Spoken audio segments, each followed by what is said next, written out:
Welcome back to Third Phase of Moon. Blake Cousins, we've got the special report for you tonight. We've got updates with regards to the Bugosphere.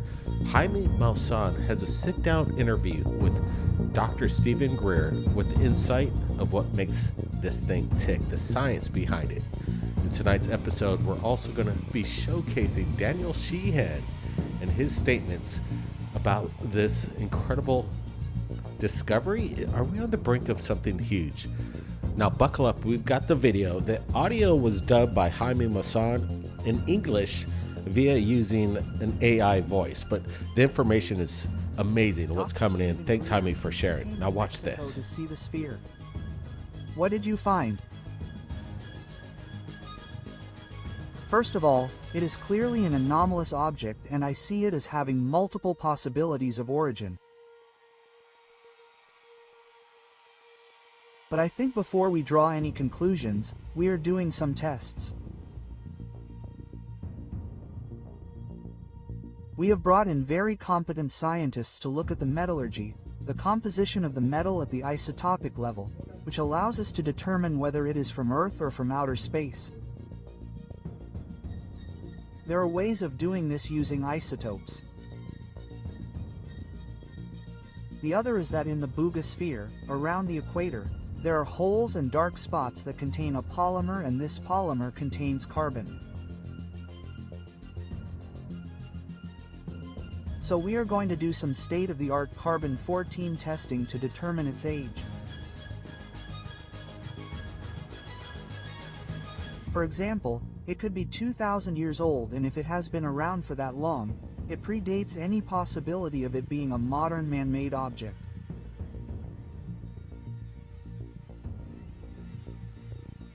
Another part of what we want to do is look at some metals that could contain oxygen in their composition. There is a way of analyzing the oxygen to determine whether it is from terrestrial or space-based isotopes. These are very detailed scientific studies for which we have collected very small samples.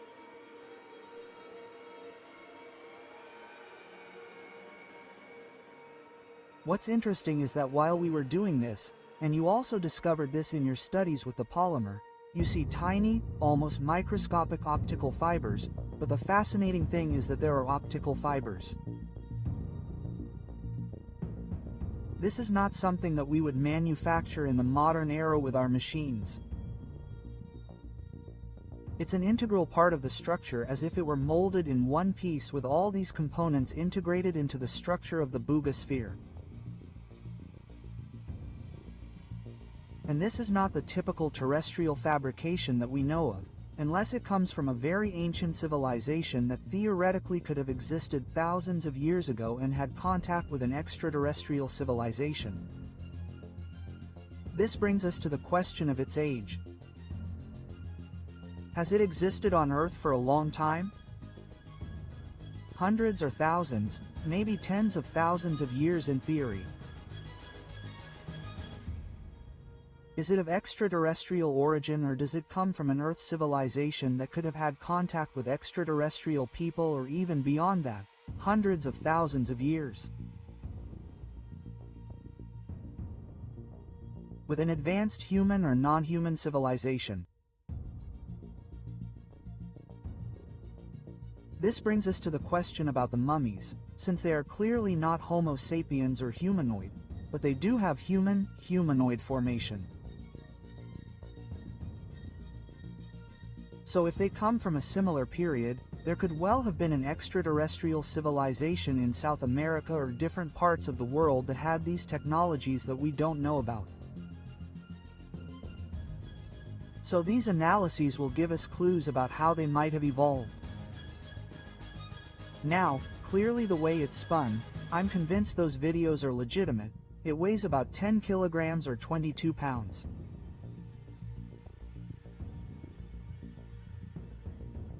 Something like that heavy, moving as much as it did with the need for a solid power source and also to keep it from moving because there were no rockets or propulsion.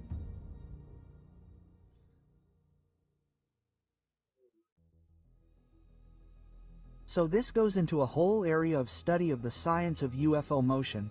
How do they get from point A to B without fuel? Where does the power come from? And how do they cause this levitation effect, because it was clearly floating and moving like this through the atmosphere until it hit the power line, which I think shorted out, and then it landed on the ground.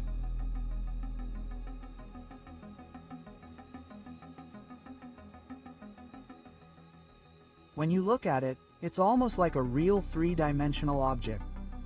It's certainly anomalous in the way it flies. It can't be explained with conventional aerospace technology.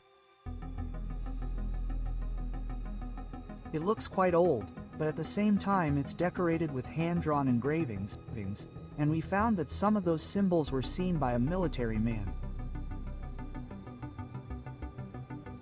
A Green Beret who was at an underground base in Indiana.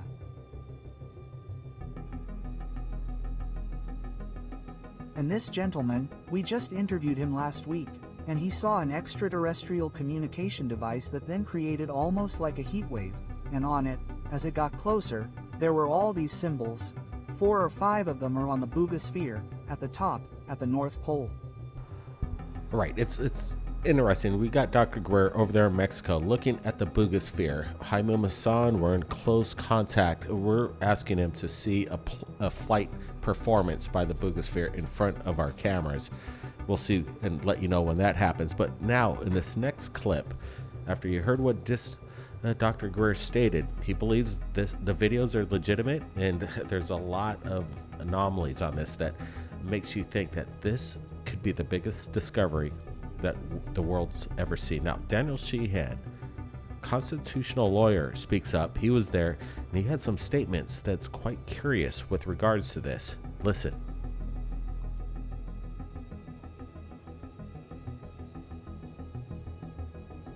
And this issue of UFOs and the possible extraterrestrial civilization that at least many of these sightings represent is the most important news in the history of our human family, and I ended up representing the media.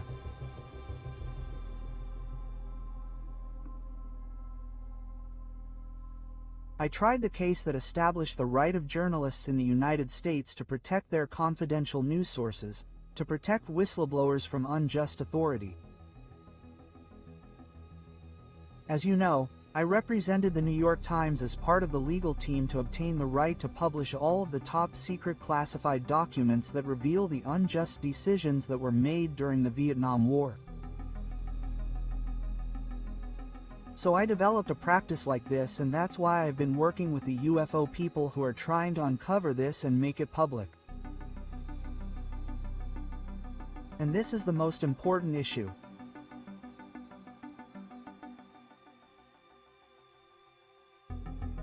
And related things like the Nazca mummies, as they call them, and the sphere, these are things that potentially unlock secrets about the UFO phenomenon, and that's why we want to be very careful not to let national security take over this.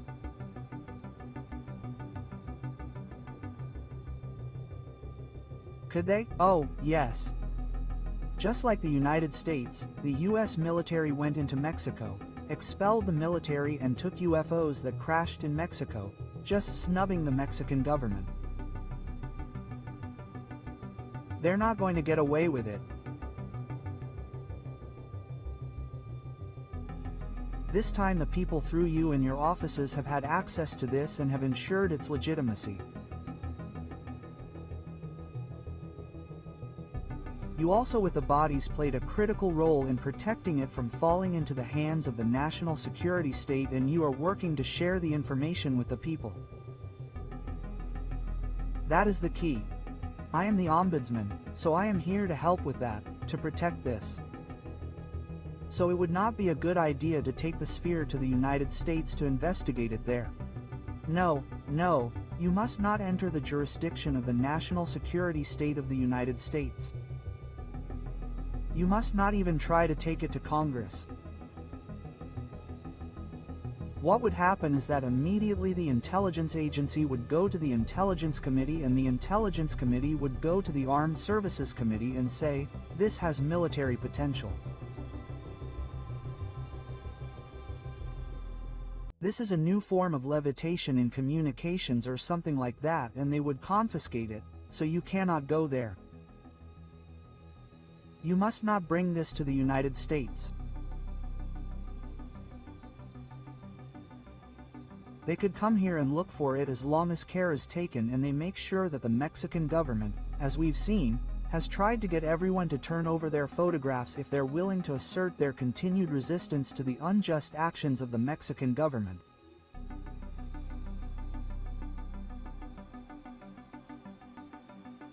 And if they're resistant to giving in to the demands of the U.S. intelligence community, we can protect this. And I'm confident that we can protect this, because if we start from the beginning, make it clear that they're preparing to resist this, and we put the right legal structures in place, we can protect these secrets. So this should stay and be investigated here. Yes, it should be investigated here in Mexico. Yes. By Mexico, well, by any international scientist. And if they bring them here, they have them come in and do the inspections to collaborate with the university, so that the experts are available and they share the information. This open source flow of information as it develops will allow people to participate in the investigation. So it's a good idea to open up the investigation and let people know whenever we do something. That's right. Treat the research as open source, then invite people to participate so that they can observe the research regardless of how it unfolds, so that they can trust it. If we find any evidence that suggests there might be some question about whether some group of human beings did this, well, we'll follow it wherever it goes, okay? What would I do right now?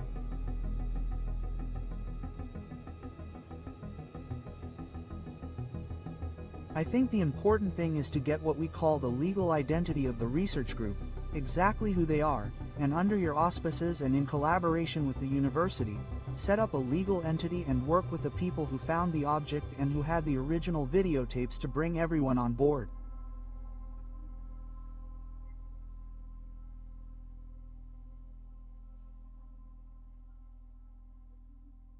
We want the working group that's doing the research to put a charter in place for them and for us, stating that this information is going to be confidential to the public, and it has to be in writing.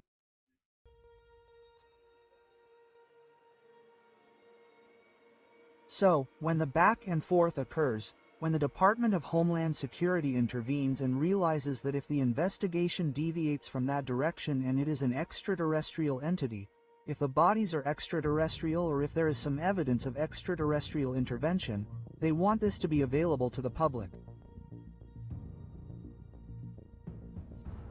So it's pretty wide open right now. Daniel Shean made some provocative statements right there. I want to get your comments with regards to what he just stated about the Bugosphere. Again, this story is breaking. Dr. Greer was down over there in Mexico with the Congressman Eric Burlington, and his statements with regards to what he just witnessed and being in close proximity to the Bugosphere. Now we're getting lawmakers from the United States showing up, congressmen, scientists, to look at this, and now things are starting to get exciting right here at Third Phase Moon. Give us a big thumbs up. Now let's listen to what Eric has to say, the congressman. Again, we're breaking the news, and we want to thank Jaime for sharing this. The audio dub was featured in. Jaime used some AI to audio dub over this. We're using what he sent us, so we want to thank Jaime for letting us share this right here at Third Phase Moon. Now, let's hear what the congressman has to say. Listen up. Congressman Eric Burlington, welcome to Mexico. What is the current situation in the United States Congress regarding the investigation into UAP? Yes, the good news is that we have a UAP task force, a disclosure task force that deals with everything related to the secrets that the federal government has kept hidden for decades. These topics include the JFK assassination, the assassination of Martin Luther King Jr., the Epstein list, and UFOs. I focus specifically on the UFO phenomenon and leading that initiative. Are they helping? Are they getting closer? Is it difficult? It is extremely difficult. It is very, very, very difficult. We tried reaching out for a long time, but we didn't know who to talk to, and our staff and the oversight committee staff didn't know who to talk to, because if you don't know where to look, you're just wasting your time.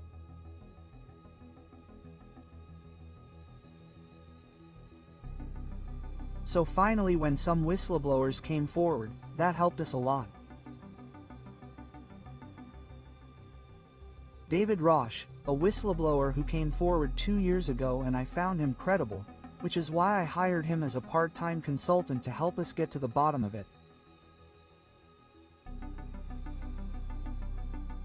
But in that process, it doesn't mean that we haven't been blocked, because we've been repeatedly blocked from getting information about government programs that they, our own leaders, our own members of the House, the leader, the Speaker of the House, etc., have denied us access to.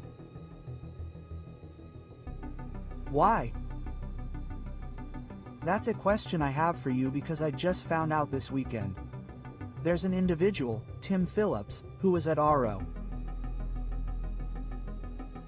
He's come out in several interviews saying that he wanted to tell Congress about these vehicles and that he wanted to provide that information, but the leader denied him access.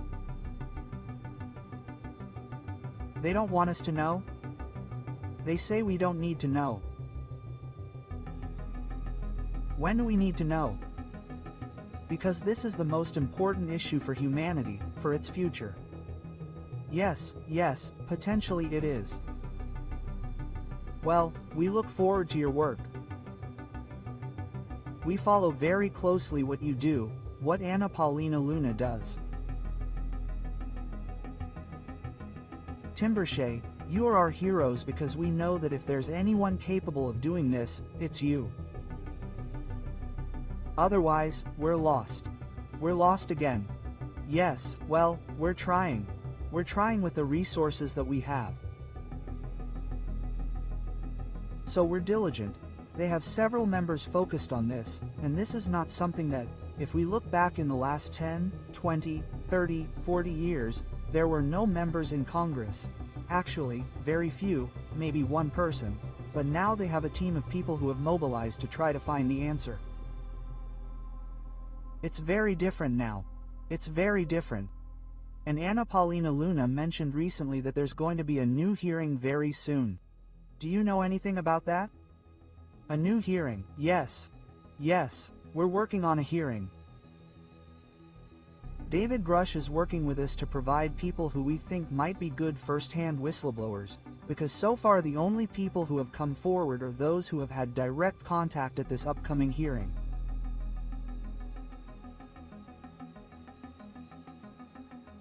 We're going to focus on people who actually drove crash rescue vehicles, who actually handled the bodies, who had direct contact.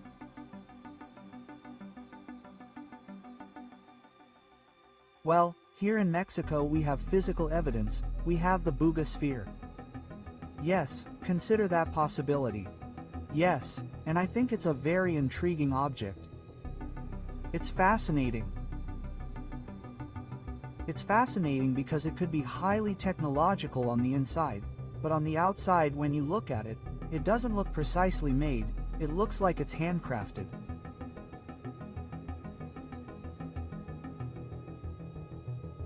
I'm open to learning what's inside, and especially some of the studies that will be done, possibly the samples that will be collected with some of the scientists who are here today to collect those samples. All right, so Eric Burlington, the congressman, had some provocative statements. He's a Missourian, and he's been in the private sector for about 20 years, and now being elected as a lawmaker. It's interesting that he showed up with Dr. Stephen Greer to find out and get some questions. It would have been nice to see Tim Burchett on location, and I'm sure he's in close proximity to the information coming out.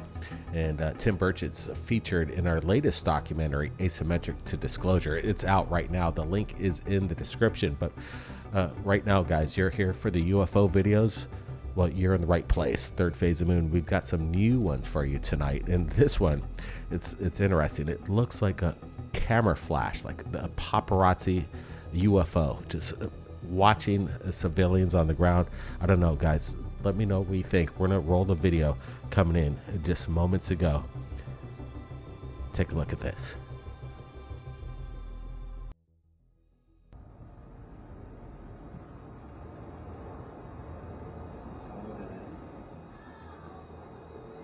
No, it's like a freestanding camera. It's like taking flash pictures.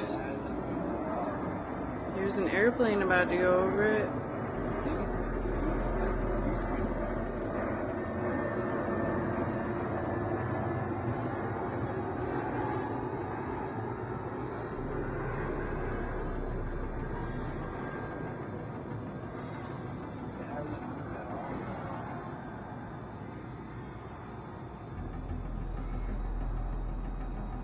That is so weird. It's like in the cloud.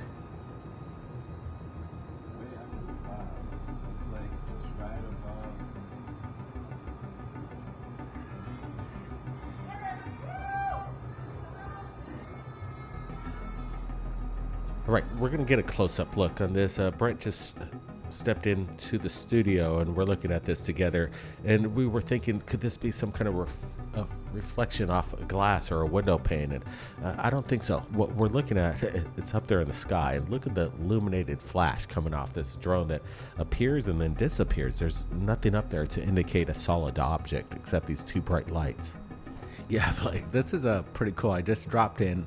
We did see it change color there for a little bit, but I don't think that this is any means a reflection off a window. This is something that somebody's filming outside, and they're getting a perfect vantage point of this craft kind of blinking in and out of existence, because you see it and then you don't. It just pops, boom. It's amazing. This kind of a transformation of physical to non-physical. It basically disappears out of thin air. Yeah, I'm looking at this and I'm appreciating everybody in this live premiere leaving your comments and your opinions of the phenomenon, what we're looking at. And everybody's justified. We weren't there on the scene, but when you listen to the lady on the ground, her reaction, she's just amazed. Like, she's thinking that somebody's taking pictures of her, but where's the camera? Where's the camera person? We're just seeing a flash of light with no means of structure behind it. So we're deeming this a legitimate UFO. It's unidentified. It's flying up there. And yeah, hats off to the person, the eyewitness that captured this and posted it to social media. Again, we've got more videos just into Third Phase of Moon. But before we get to it, I just want to urge everybody, don't forget asymmetric disclosure. It's available right now. Amazon, Apple TV. And let me tell you, Dr. Greer, and the up-to-date information you're going to hear in this documentary, we expedited it as fast as possible to get it out to the public. Again, take a look, the Genius link. Now, let's get to the next video right here at Third Phase of Moon. Give us a big thumbs up. Watch.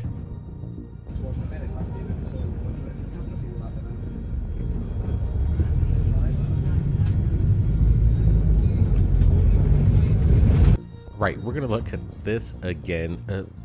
What is it? A flying cube? A sphere?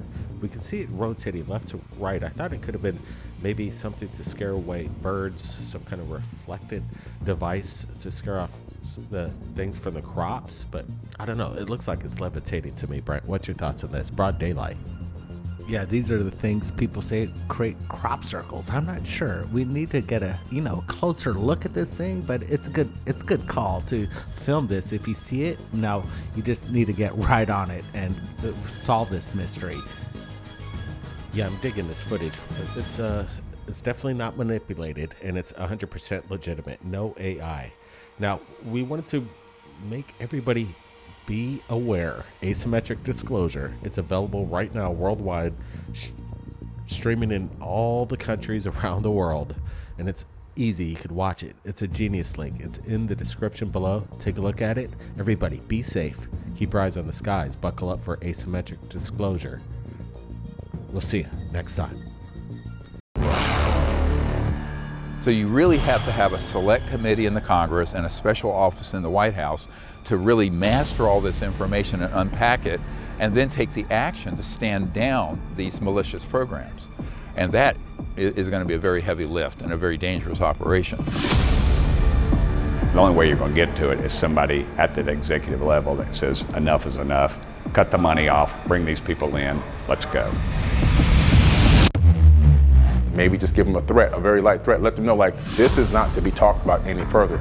And if you do, something can happen. You're either on the side of the law or you're not. And if not, which we can prove they are, you strip them of all that cover. All we need is one to be accurate. And this whole concept of UFO crash retrieval non-existing completely falls apart.